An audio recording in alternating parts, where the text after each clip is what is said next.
Trump backed out of a 60 Minutes interview. When asked about it, this is what he said during a press conference. They came to me and would like me to do an interview, but first I want to get an apology because the last time I did an interview with them, if you remember, they challenged me on the computer. They said the laptop from hell was from Russia, and I said it wasn't from Russia, it was from Hunter. I'd love to do 60 Minutes. I do everything. I mean, I do you right now, right? Wow, I guess CBS is getting a hush payment of $130,000 in their future.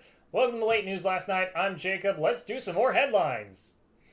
A man in Idaho broke the Guinness World Record for dribbling a basketball for over an hour blindfolded. Said the coach, "Shoot the f***ing ball already! You ain't Dirk Nowitzki!"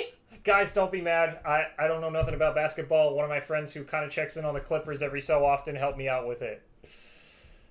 So please don't be mad. A new scientific study concludes that texting and walking is dangerous.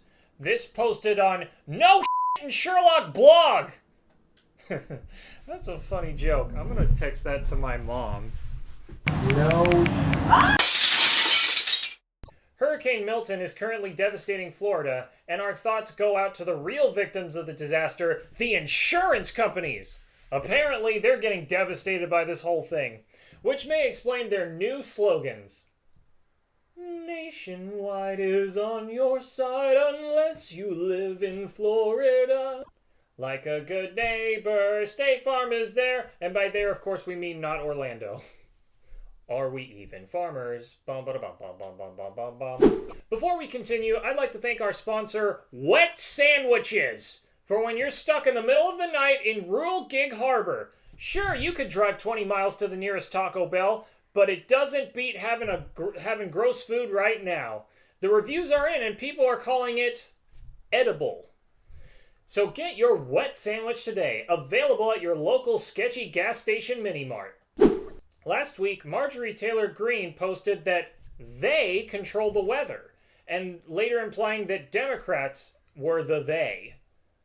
I'm sorry, if Democrats could control the weather, you think they'd actually be competent enough to use it?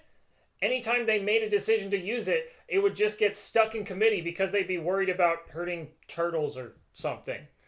But let's say they actually did decide to use a weather machine. You think they'd send a hurricane at their own country to win an election?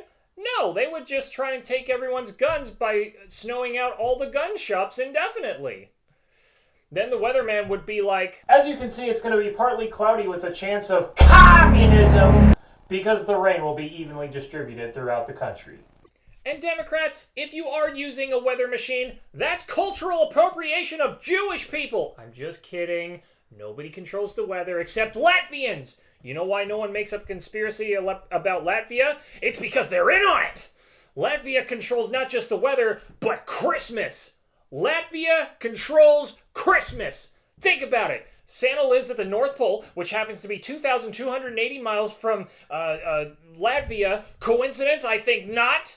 And how do they consistently make it cold every winter to remind us of Christmas? There's only one explanation. A weather machine!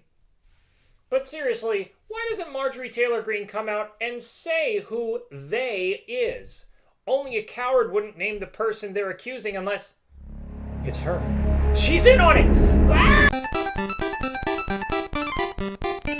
Last week, discount Arnold Schwarzenegger, Elon Musk, was seen at a Trump rally being the goodest boy.